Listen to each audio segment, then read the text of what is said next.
October 11th, 1943. Northern Honshu. Off the coast of the Tsugaru Strait, the sea is black and boiling under a cold Pacific dawn as the Japanese destroyer Hayasui cuts a sharp wake through the waves. Wind lashes the deck, salt stings the eyes, and deep below the bridge windows, a vibration hums through the steel hull, the telltale thrum of sonar operators locked onto a contact. Lieutenant Commander Hiroshi Tanaka, standing beneath the bridge canopy, tightens the collar of his key gun uniform. The reports all say the same thing. An American submarine has been slipping through these waters for weeks, torpedoing freighters, slicing into convoys heading toward the home islands. And now, at last, his crew has it boxed in. Teki Sensuiken bearing 080, closing fast.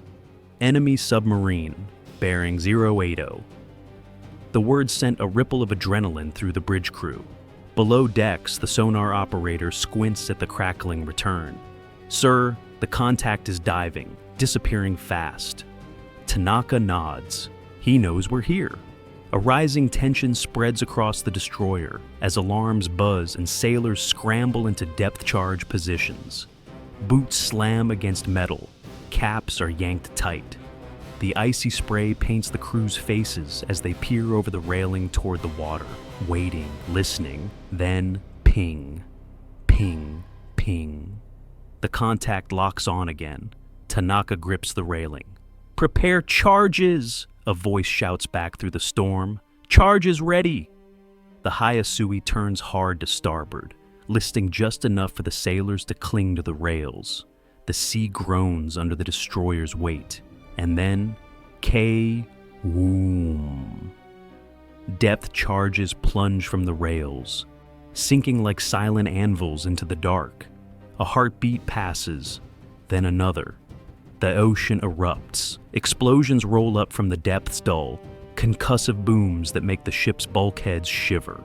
Columns of water shoot skyward. The sky flashes white with each blast, and the deck beneath Tanaka's boots trembles. "Directly on the last ping!" someone yells. The sonar returns vanish. The ocean grows quiet. Only the groaning wind remains.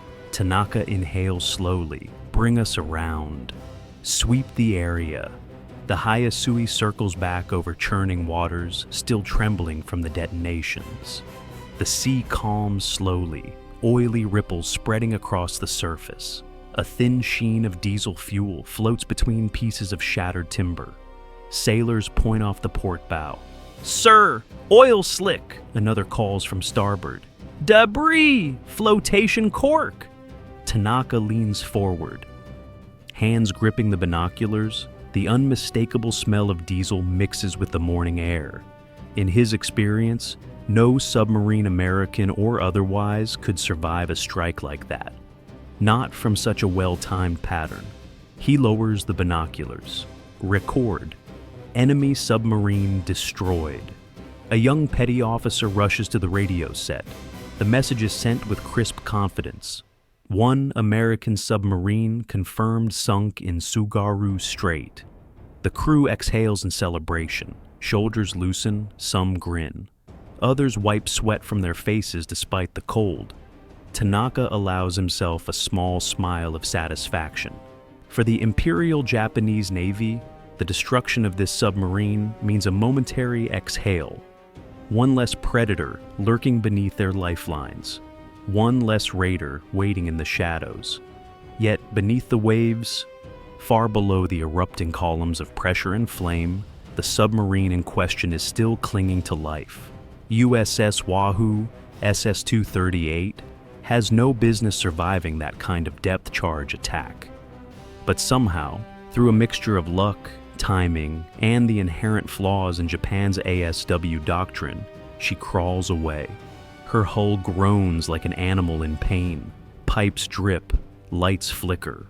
Men hold their breath, knowing another blast might split them apart.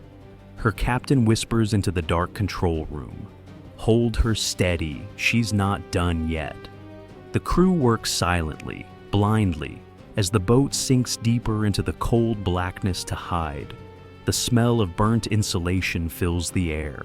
Someone coughs through the smoke. A machinist's mate mutters a short prayer. And through it all, the thought hangs unspoken. They think we're dead. That might just save us. Hours pass before the Wahoo dares to ascend even a few feet. It surfaces finally under a cloak of rain, limping away from the coastline, heading for the open Pacific, toward the distant hope of Pearl Harbor. Meanwhile, word spreads across Japanese naval headquarters. The American submarine is gone. Commanders log it, reports are filed, charts are updated. Another danger eliminated, another victory claimed. None of them know yet, not the officers in Tokyo, not the destroyer crew still sweeping the waves, not even the sonar men proudly recounting their moment that the submarine they are celebrating the destruction of will return, and when it does, it will shock them. October 18th, 1943. Pearl Harbor Naval Submarine Base, Hawaii. The sun is just beginning to rise over the Ko'olau Range when the battered silhouette of USS Wahoo, SS-238, limps into the harbor. Her hull scarred, her paint scorched, one of her forward vents twisted open like a torn rib. Tugs rush out to meet her. Dock workers freeze mid-stride as the submarine creeps closer, its deck still wet with Pacific salt. Even among men accustomed to damaged boats, Wahoo looks like something hauled out of a grave. Chief Petty Officer James Red Wallace steps out onto the bridge with a slow limp. His face is streaked with grime. He taps the railing twice. A quiet gesture of respect for the steel coffin that somehow held together. From the pier, a repair officer shouts, "Good God! What hit you out there?" Commander Dudley Mush Morton answers in a steady voice, "Everything they had." Morton's eyes carry the look of a man who has seen the inside of an ocean trying to crush him. He exchanges a few clipped words with the yard crew, then turns back to his men. "Get her ready. We sail again as soon as she breathes." Inside the submarine base's operations building, radio operators already have Japanese communications laid out across a desk, intercepts from the Tsugaru Strait. Analysts hunch over the messages, tapping pencils against maps. One of the younger officers looks up. "Sir, the Japanese are reporting Wahoo sunk." Another chimes in. They listed the date, time, location. They're absolutely certain. A senior intelligence commander exhales through his nose. Let them believe it. Outside, work begins immediately. Welders spray sparks across the hull. Machinists crawl into flooded compartments. Electricians trace damaged circuits, calling for new cable runs. The entire submarine base thrums like a forge brought to life. Morton stands on a scaffolding, watching as plates are replaced and dented bulkheads hammered back into shape. "We're not staying dead," he mutters. By evening, the repair superintendent approaches with a clipboard. "We can patch the major structural damage within 36 hours, he says. "Torpedo tube alignment will take longer, but she'll fight again." Morton smiles for the first time in days. Good. Because Tokyo already threw a funeral for us. In the mess hall that night, the crew sits over cups of strong black coffee, listening as radio men read aloud the Japanese communique. "Enemy submarine destroyed off Tsugaru Strait. No survivors." A few of the younger sailors chuckle bitterly. Well, one says, they weren't wrong about the "no survivors" part. We damn near weren't. Another adds, "Wonder what they'll think when we torpedo another convoy?" Morton's voice cuts in from the doorway. "They'll think their gods have abandoned them." The laughter fades. Every man in the room knows what he means. Wahoo is not just a submarine. She's fast becoming a legend, a phantom in the Pacific reported sunk, only to reappear without warning and tear a hole straight through Japanese shipping lanes. By the morning of October 20th, sparks are still flying along the hull as the boat edges closer to readiness. The naval base commander pays a visit, hands clasped behind his back. "You're lucky to be alive," he tells Morton quietly. Morton's reply is almost a whisper. Luck didn't bring us home. Their depth charges did. The commander raises an eyebrow. Morton elaborates. They're not setting them deep enough. They think we break apart at 100 feet. They don't know we can dive 3 times that. The base commander nods slowly, a strategic flaw the U.S. Navy can exploit. Finally, as night falls again over Pearl Harbor, the Wahoo's engines rumble to life. A repaired periscope gleams under the dock lamps. The boat is still dented, still scarred, but alive. Morton gathers his crew on the deck. Tokyo thinks we're gone, he tells them. They celebrated our death. He pauses, letting his words drift across the water. So now, we give them a reason to be afraid. As Wahoo pulls away from the pier, the repair crews and dock workers salute. The submarine slides into the darkness, her silhouette fading against the Pacific horizon. Behind her, in Tokyo, Japanese commanders are already moving and drawing up plans, reallocating escorts, shifting convoys, completely unaware that the submarine they proudly marked as destroyed is heading straight back toward their shipping lanes. And when she returns, her presence will spark confusion, denial, and the first uneasy whispers that something is terribly wrong with Japan's anti-submarine warfare. October 23, 1943, Imperial Japanese Navy Headquarters, Tokyo. Rain patters softly against the tile roof as Commander Masaru Okada, an anti-submarine warfare specialist, sits hunched over a stack of destroyer reports. The office smells of ink, cigarette smoke, and the faint mildew of documents that have been copied too many times. Across his desk lies the proud communique from the Tsugaru Strait, the one celebrating the destruction of an American submarine. Another one gone, a junior officer remarks, placing tea on the table.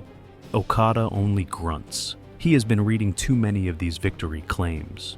Too many sonar officers reporting vanishing contacts. Too many captains mistaking oil slicks for kills. He taps his finger on the report. Do you know how many submarines we claim to have sunk this month? He asks quietly. The junior officer perks up. 7, sir. 7, Okada repeats, staring out the rain-streaked window. And yet, there has been no reduction in attacks. In fact, merchant losses have increased. The young officer hesitates. Sir, the debris was real. Okada closes the folder with a soft, troubling thud. Debris can be faked. Oil can leak from ballast tanks. Men can survive the impossible.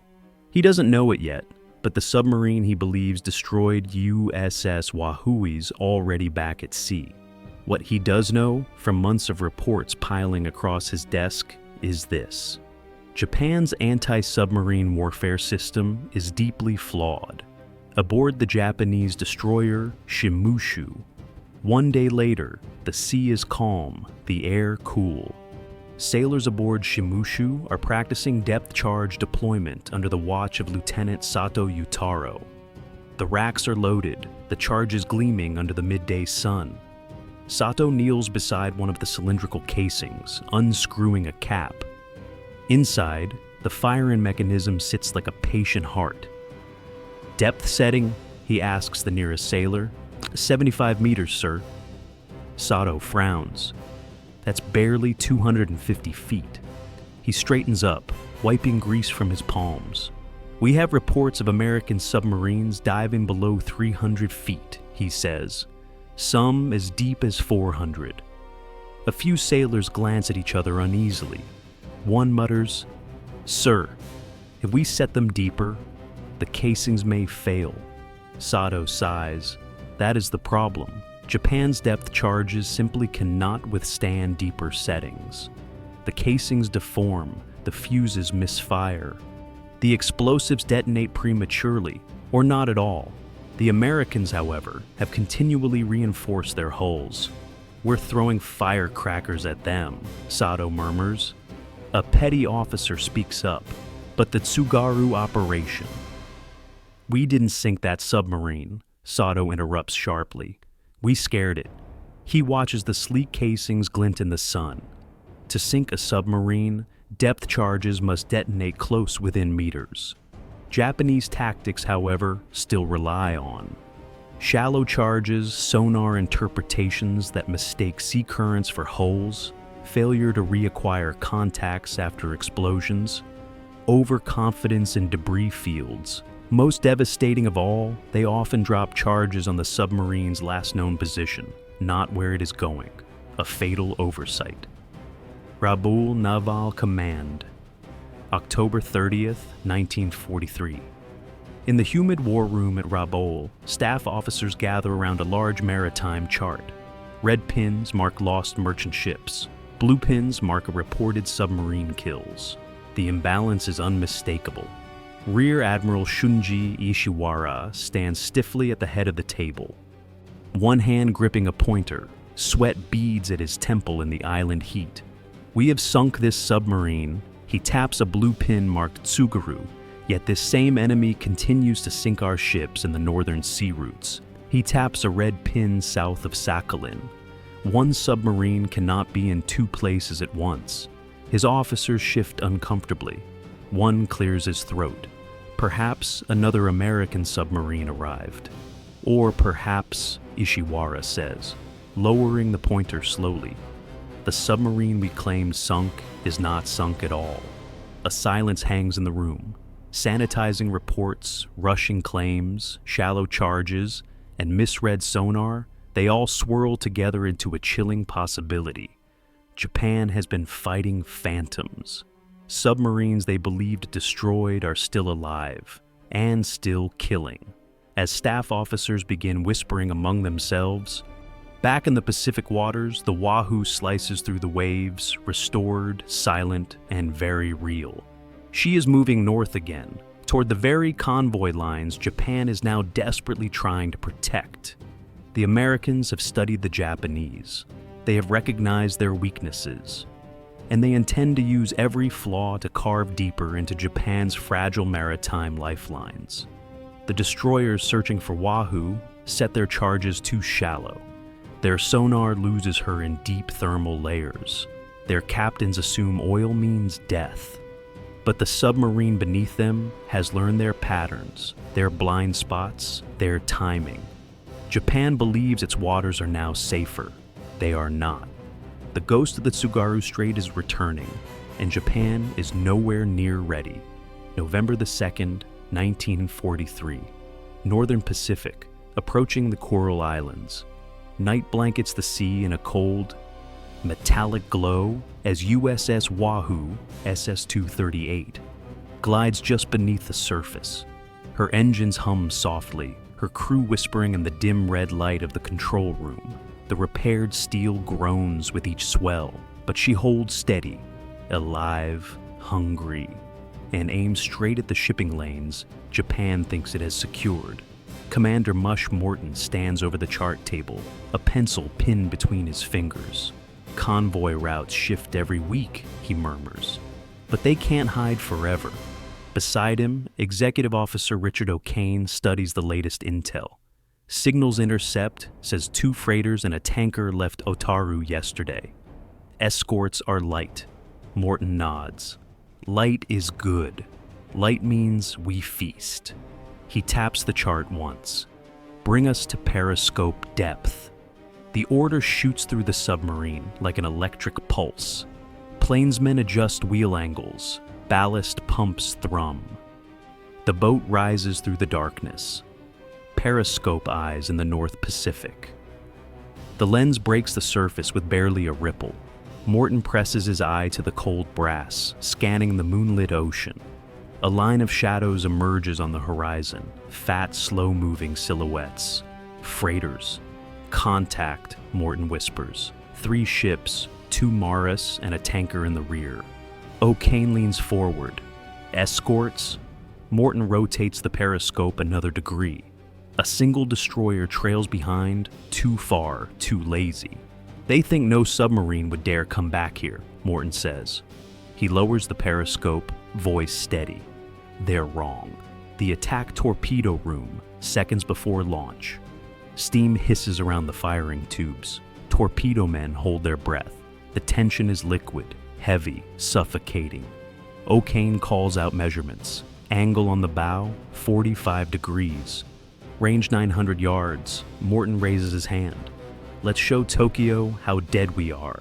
His hand drops. Fire 1. Whoosh! The first torpedo rockets forward. Fire 2. Fire 3. The submarine shudders with each launch, its tubes exhaling metal death. Take us down, Morton orders, deep and quiet. The Wahoo sinks beneath the waves like a ghost returning to its grave. Impact above, the first torpedo hits the lead freighter dead center. A geyser of flame and steam erupts into the sky. The explosion rolls across the sea like thunder. Japanese sailors scramble across the decks, shouting into the night. The destroyer ahead throttles up, searchlights sweeping madly. Then the second torpedo finds the tanker. K-hoom! The fuel ignites in a pillar of fire that turns night into burning daylight. Black smoke spirals upward into the cold wind. Morton listens from deep below, eyes closed. That, he whispers, is for Tsugaru. The convoy collapses. In the cramped sonar room aboard the surviving Maru, panic spreads as pounding detonations thrum through the hull. A sailor shouts, "Enemy submarine!" But they sank it. We all heard they sank it. Another answers, voice trembling. Then what is doing this? The destroyer captain barks orders while his sonar men desperately try to reacquire the Phantom. Every ping echoes through shifting thermal layers, blurry, distorted, impossible. Sir, contact lost. Impossible. Keep searching. But the submarine is already repositioning, already rotating for a second strike, already rewriting the Japanese reports of its death. Rabaul Naval Command. 48 hours later, Rear Admiral Ishiwara stares at a freshly delivered dispatch. His jaw tightens. 2 freighters sunk, 1 tanker destroyed. No survivors reported. Attacker believed to be American submarine. One of his aides hesitates before speaking. Sir, could it be another boat? A different one? Ishiwara shakes his head. No. The attack pattern, the range, the location. This is the same submarine that Tsugaru claimed destroyed. His voice lowers to a whisper. It has come back. He slowly places the dispatch onto the table, hands trembling ever so slightly. The junior aide swallows. What do we tell Tokyo, sir? Ishiwara looks up, eyes lined with exhaustion. We tell them the truth. Our anti-submarine warfare is failing. Our waters are not secure. And the Americans, they are not staying sunk. Aboard the Wahoo. After the attack, Morton lights a cigarette, the glow illuminating his tired face. That'll shake them, he says. O'Kane smiles thinly. They'll say it's another submarine. Morton exhales slowly, smoke curling through the red-lit control room. Let them lie to themselves a little longer, he says. It makes our job easier. The Wahoo turns south again, engines humming softly, ready to stalk more shipping. Her legend is growing, her enemies are confused, and with every convoy she destroys, Japan's supply network frays further ships vanish into the deep. Oil burns on the waves, and whispers spread from ship to ship. The submarine we sank has returned. The ghost is real, and it is hunting. November 12th, 1943. Imperial Japanese Navy General Staff Building, Tokyo. A cold wind sweeps down the long stone corridor as Commander Masaru Okada strides toward the intelligence briefing room. His boots echo sharply off polished floors. He carries a stack of freshly decoded report. Seek 1, a tiny crack in the facade the Navy has spent months pretending is unbreakable.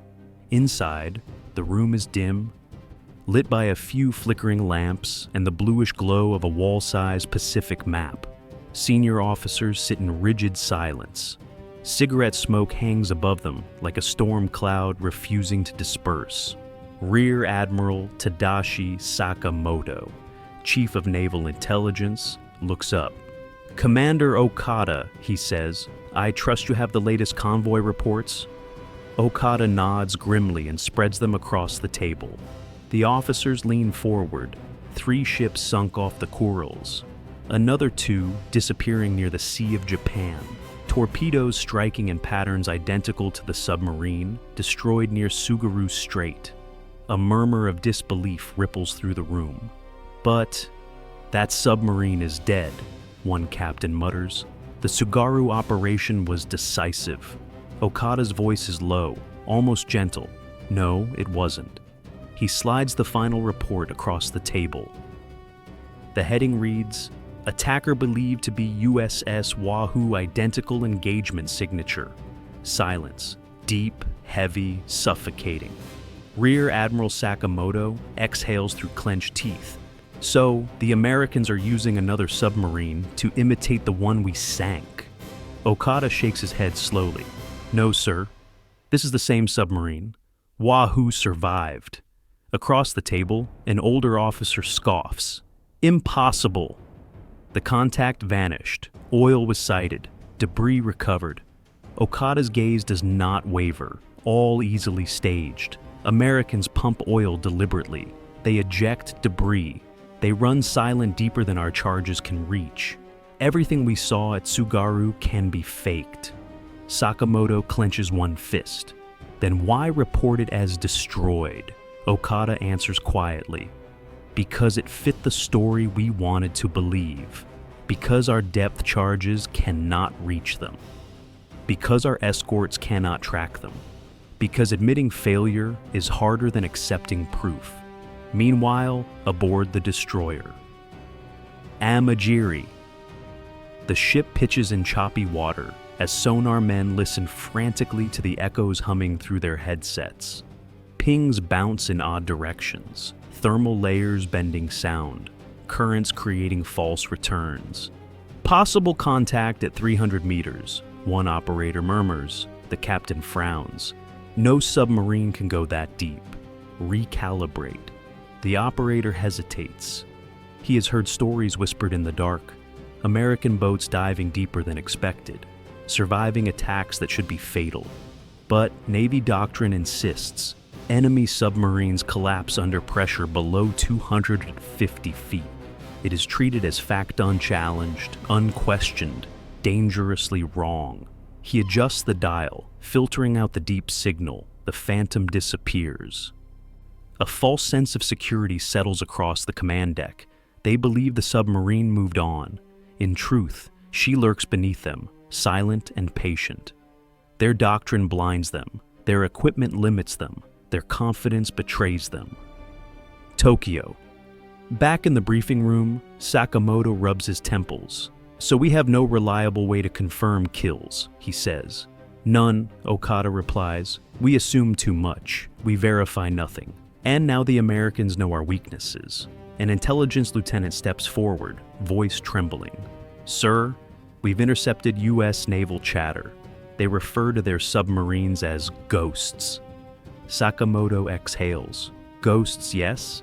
That's what they become. The room falls still. Admiral, Okada says softly, if we cannot stop even one submarine we declared sunk, how many others have we falsely reported destroyed? A chilling realization spreads across the table. They don't know. They have no idea. And worse, the Americans do. And they are exploiting every misstep. Rabaul Naval Command. Later that night, a storm rages outside as staff officers huddle over updated convoy routes.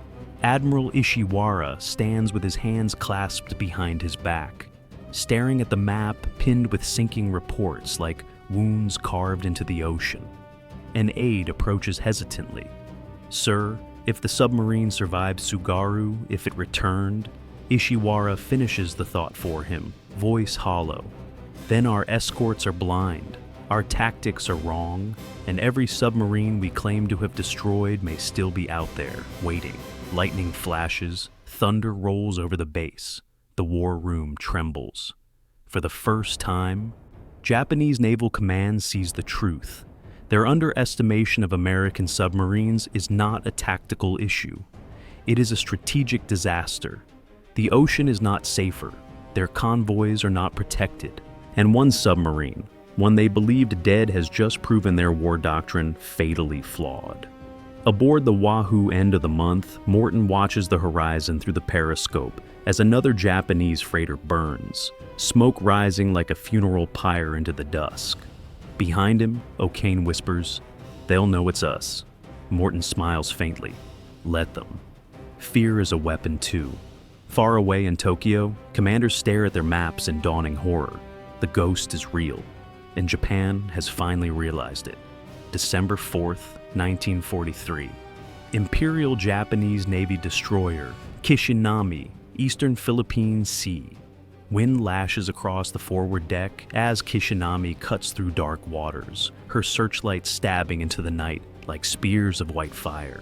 The men aboard her are more tense than usual. Rumors have spread through the fleet like a contagion. American submarines declared sunk are returning from the dead. A petty officer leans close to the sonar operator. "Is it true," he whispers, "that the boat we killed near Tsugaru, it came back?" The operator does not look up from his headset. He simply mutters, "They say it hit a convoy north of the Kurils. Same attack style, same pattern. But that's impossible." A quiet pause, a hard swallow, then explain the sinkings. The petty officer can't. No one can. Yet the fear is real, and it is growing. Aboard the submarine Wahoo, days later. Red lights cast eerie shadows across the control room as the crew listens to sonar pings echo through the hull. Destroyers crisscross the region, throwing depth charges wildly into the sea, panicked, blind, desperate. Morton folds his arms. They're nervous. He mutters. O'Kane nods. We've rattled them. Morton smirks. That's the idea. If they fear us, they make mistakes. Outside, another explosion thunders through the ocean. The blast is far off, poorly aimed, poorly timed. Japanese captains, once confident, now drop charges at the mere hint of a contact. Shadows, whales, currents, schools of fish, anything. Fear has made them sloppy. Morton whispers, "Good. Keep them guessing." And deep beneath the waves, the Wahoo continues her hunt, more spectral now than ever, a shadow slipping between the cracks of Japanese doctrine. In the Philippines, a growing superstition. Far south, naval infantry assigned to coastal watchposts exchange anxious gossip. One soldier swears he heard a captain say the Americans now use unstoppable steel dragons. Another insists the submarines are cursed, that only magic keeps them alive. A third claims he saw a report describing a sub that vanished beneath a full spread of charges, then rose again days later to launch new attacks. Stories spread faster than facts. Fear travels even faster. A weary sergeant leans against a sandbag wall and mutters, "The ocean is haunted." His men fall silent. Tokyo High Command faces the truth. Rear. Admiral Sakamoto stares at a casualty chart on the wall, his eyes sunken from lack of sleep. Every day brings new report ships lost, tonnage sunk, tankers gone, crews missing. Supply lines to the home islands are thinning like frayed rope. Commander Okada enters quietly, carrying the latest intelligence summaries. Sakamoto doesn't turn. He simply says, "How many this week?" Okada lays the papers down. 5 merchantmen. 1 tanker. All hidden areas we declared secure. Sakamoto closes his eyes. The submarine again? Okada takes a slow breath. Possibly. It may also be others we falsely declared sunk. A beat. A heavy exhale. "We are losing this war under the water," Sakamoto says. His voice trembles for the first time. He gestures toward the chart. "These losses, this panic, it is not just the Americans' torpedoes. It is our doctrine, our weakness, our inability to adapt." Okada nods. "And fear, sir. Fear is crippling our sailors. Rabol, the breaking point. A violent storm crashes against the command bunker as Admiral Ishiwara stands before his staff. Rainwater leaks through cracks in the ceiling. The smell of damp earth fills the bunker. He slams a folder onto the table. "Another convoy lost," he bellows. "Another." The officers flinch. "Sir," one lieutenant stammers, "our men are terrified. Destroyer captains report false contacts hourly. Everyone is convinced the American submarine is invincible." Ishiwara's jaw clenches. Invincible? No. But they believe it is. And belief? He stops, exhales. Belief can be deadlier than reality. He knows he is right. Convoys are rerouting constantly, trying to avoid hunting grounds that are no longer even accurate. Escorts waste depth charges on empty water. Merchant captains refuse to sail at night. Fuel consumption skyrockets. Japan's logistical arteries are collapsing under the weight of fear alone. Aboard the Wahoo, the tide turns. Morton stands at the periscope, the faint glow of dawn slipping over the horizon. A plume of black smoke rises in the distance. Another Japanese transport hit hours earlier. "Look at that," he murmurs. "They're bleeding out." O'Kane checks the charts. Intelligence says they're pulling destroyers from the Marshalls to reinforce the home islands. They're thinning the perimeter defenses. Morton nods. "One submarine did this," he says. "Imagine a fleet of them." He is not boasting. He is stunned by the effect, the psychological chaos one boat could inflict. Behind him, a young seaman whispers, "Sir, do they know it's us?" Morton smirks. "Oh, they know, and that's the point." Tokyo, a sense of dread. At Navy headquarters, a communications officer reads yet another dispatch aloud. "Enemy submarine attack, estimated to be same vessel previously declared destroyed." A wave of uneasy murmurs rolls across the war room. Several officers turn to each other with pale faces. It came back. How is that possible? What are we fighting? Commander Okada watches quietly. He sees the truth settling in their eyes. Japan's sailors no longer believe they are hunting submarines. They believe they are being hunted, and morale, once the silent backbone of the Imperial Navy, is beginning to fracture. January 11th, 1944. Tsugaru Strait between Hokkaido and Sakhalin. A winter storm rolls across the narrow sea passage, waves breaking into white foam as USS Wahoo, SS-238, surfaces briefly to charge batteries. Snow sweeps sideways across the water, carried by vicious winds that howl against the conning tower. Commander Dudley "Mush" Morton braces himself on the icy rail, peering into the pale, furious dawn. Beside him, Executive Officer Richard O'Kane flips through navigation notes, his breath forming white clouds in the frigid air. "Strong currents," O'Kane mutters. "Visibility's awful, but traffic is heavy. Perfect for an ambush." Morton nods. "We came here to hurt them. This is where we finish the job." Below deck, the crew moves methodically. Seasoned now, hardened by close calls and impossible escapes. They know Japan's Navy fears them. They know their name circulates whisper-like through enemy radio lines. They know their presence in these waters is both a tactical assault and a psychological dagger. But none of them know that this will be their final patrol. Deep beneath the ice-cold waves, the Wahoo dives again, slipping into the undercurrent like a shadow returning to darkness. Sonar operators listen intently. Pings echo from distant destroyers. The Japanese Navy has flooded the strait with patrols, convinced the Americans are planning something. They are right. Morton steps forward from the chart table. Sound contact. Merchant slow screws. Bearing 045. He nods. "Let's move." The torpedo doors open, metal groaning. Steam hisses. Men hold their breath. "Fire one." The torpedo streaks forward, slicing into the frozen dark. A second, a third, moments later, boom. A muffled explosion reverberates through the hull. The Wahoo has struck again. She is still deadly, still unstoppable, still the ghost. Japan cannot kill, but above, something else awakens a new danger, one the Americans barely expect. Japanese response. A trap. In the strait, on the surface, the Imperial Japanese Navy has set a web of patrol craft, aircraft spotters, and shore-based batteries across Tsugaru Strait. They've learned from their failures. Their depth charges now run deeper, their timing more precise, their search patterns tighter. Commander Okada's warnings months earlier have finally taken root. At the coastal battery station on Sakhaline's southern tip, a lookout spots a faint oil trail drifting between flows. "Possible submarine," he shouts. Destroyers race toward the location. The sea erupts. Depth charges rain down.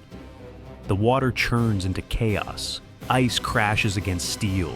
Explosions hammer the deep. Inside the Wahoo, the lights flicker. Rivets groan. Pipes rupture. A shower of sparks erupts from an electrical panel. Morton grips a handhold as the boat shudders violently. "Blow tanks! Blow tanks!" he calls out. But the controls fight back. The submarine is taken on water. Fast. A second wave of charges slams into her stern. The hull screams under pressure. Morton steadies himself, eyes burning. "We've cheated death long enough," he whispers. The end of a legend. The submarine sinks silently into the winter-black depths, a steel tomb drifting to the sea floor. 49 sailors go with her. The sea swallows them completely. For a time, no one knows what happened. The Wahoo simply vanishes. No final radio call, no distress signal, no wreckage, just silence. Tokyo news that shakes the confidence of a navy. Weeks later, Japanese commanders review reports from Tsugaru Strait. One officer hesitates before speaking. "We may have sunk the submarine that returned from the dead." A grim quiet settles across the table. Rear Admiral Sakamoto nods slowly. "If so, then we defeated only one enemy. Not their doctrine, not their numbers, not the fear they have already carved into our fleet." His eyes trace the maps filled with lossless lines of red ink that cut deep across Japan's lifelines. "One submarine terrified us," he murmurs. "Imagine if every one of them did the same." He knows the truth. Even in death, the Wahoo continues to win. Fear lives on. Doctrine shifts too late. Convoys tighten, strain, collapse. And the Japanese Navy never fully recovers from the psychological blow. The legacy. Below the waves, far beneath the strait, the Wahoo rests in silence, her steel hull coated in silt, her crew forever entombed within. But her impact echoes everywhere. Japanese commanders adopt deeper depth charge settings. Escort patterns change. Convoy doctrine evolves. American submarines gain new confidence. The Pacific supply chain of the Empire begins to crumble, and survivors of the convoys she destroyed whisper one name for years to come. The ghost submarine, the one we sank, the one that came back. History will later confirm her fate. But in 1943 and 1944, the myth mattered more than the truth. The myth broke the Japanese Navy long before the truth reached the surface.